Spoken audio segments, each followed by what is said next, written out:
Collision में as such कोई ऐसा वो तो फर्क नहीं है, मगर सवाल ये है, आप सब जानते हो कि जब कोलिशन वजूद में आई, फॉर्मेशन ऑफ गवर्नमेंट हुई, उस वक्त भी जिस तरह का तालमेल होना चाहिए था नहीं हो पाया था। हाश पाश में ओथ सेरेमनी हुई और जो चीज़ें आपस में डिस्कस होनी चाहिए थी वो हुए बगैर ओथ सेरेमनी हुई, जिसकी वजह से उस वक्त भी कांग्रेस फिलहाल काउंसिल ऑफ मिनिस्टर में नहीं गया था।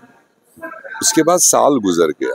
साल के दरमियान भी जिन कंटेंशियस इश्यूज को लेकर, जिनको लेकर कोलिशन में हम लोग गए थे, लोगों के सामने गए थे, वोट मांगा है, लोगों ने कोलिशन को एक बहुत बड़ा ट्रस्ट दिया था, अच्छा मैंडेट दिया था, उसमें जो अवामी मफाद की चीज़ें उनको टाइम टू टाइम डेलिब्रेशन होनी चाहिए थी, वो नहीं हुई। अब आते जाते अचानक राज्यसभा का चुनाव आया, तो राज्यसभा के चुनाव में डेफिनेटली कांग्रेस एक सीट सेफली राज्यसभा में भेजना चाहता था, तो वो बात नेशनल कॉन्फ्रेंस के सामने रखी गई थी हाईएस्ट लेवल पर, और उनके जो हाईएस्ट लीडरशिप है उन्होंने प्रिंसिपली एग्री किया था कि कांग्रेस को एक सेफ सीट दी जाएगी। तो उसकी जो तैयारी करनी थी, उसको जो वर्कआउट करना था, उसको लेकर 8 दिन नेशनल कॉन्फ्रेंस लीडरशिप को कहा गया है कि आप खुद बैठिए या किसी को बिठाइए, सो दैट ये वर्कआउट हो किस सीट पर हमने कौन सा मैनेजमेंट करना है, ताकि सीटें सेफली निकल जाए। मगर उनकी तरफ से कोई जवाब नहीं आया। एक मैसेज कन्वे हुई कि 4th सीट पर कांग्रेस अपना कैंडिडेट डाल सकता है। 4th सीट में कोई कंक्रीट वोट बैंक सामने नहीं था। जीतने को तो वो भी जीती जा सकती है, मगर उसमें जो रोल चीफ मिनिस्टर साहब का हो सकता था, जो रोल फारूक साहब का हो सकता था, वो रोल कांग्रेस नहीं उसमें वोट बैंक के लिए कर सकती थी। तो इसलिए हमने रिपीटेड उनको कहा कि अगर एश्योरेंस सेफ सीट की है तो 1, 2 और 3 इनमें से कोई भी एक सीट आप कांग्रेस को नामजद करिए, हम अपना कैंडिडेचर देंगे। उसमें उन्होंने एग्री नहीं किया।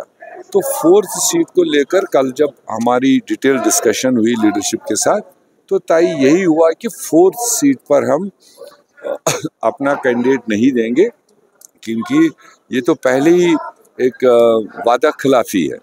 अगर कहा गया सेफ सीट तो फिर safe seat 1st, 2nd, 3rd है। तो उसके बाद में कांग्रेस ने ऑप्ट किया है कि हम बेहतर है कैंडिडेट ही नहीं डालेंगे। That was the decision. कहा जा रहा है नेशनल कॉन्फ्रेंस लार्जर काज को फरामोश करती है, तो ये भी खबरें आ रही है कि कांग्रेस जो है अपना सपोर्ट विड्रॉ करेगी, किस हद तक सही है? नहीं, चीज़ों को अभी डिस्कस किया जा रहा है।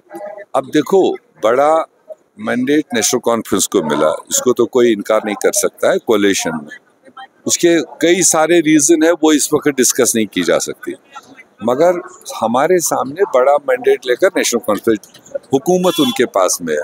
जो भी इस तरह की चीज़ें हैं, ये कॉल उन्होंने लेनी थी। अगर उनको कोलिशन पार्टनर कांग्रेस हो, CPM हो, जो आउटसाइड सपोर्ट में है, और इस तरह के ये चारों सीटें जीतने के लिए मेरे ख्याल से नेशनल कॉन्फ्रेंस की टॉप लीडरशिप को, PDP को, अदर इंडिपेंडेंट्स को, जो हम मानते हैं कि बीजेपी को वोट करने वाले नहीं हैं, मगर उनको ऑन बोर्ड लेकर के एक टोटल वोट बैंक 60 सीटों का बन जाता, उसके बाद डिवीजन ऑफ सीट्स हो जाता एक कॉन्फिडेंस के साथ, तो फिर 1, 2, 3, 4 की भी कोई बात नहीं थी। मगर जिस तरह से लाइक माइंडेड साथियों को, कोलिशन पार्टनर्स को बुलाकर बिठाकर कॉन्फ्रेंस में लेना चाहिए था, वो पहल नेशनल कॉन्फ्रेंस की तरफ से नहीं हुई। बीजेपी का भी दावा है कि हम 2 सीटें जीतेंगे और हमारी क्रॉस वोटिंग हो सकती है, हमने बातचीत की है NCM। बीजेपी अपने घर को संभाल ले। जहाँ तक जानकारी है, उनका खाता भी नहीं खुलेगा। ये चारों सीटों में बीजेपी का खाता भी नहीं खुलेगा। जिस गलतफहमी के वो शिकार है, चाहे कितना भी अगर डिफरेंस भी हो, मगर जितने भी 60 voter non BJP Jammu Kashmir assembly में है, एक भी वोटर बीजेपी को नहीं जाएगा।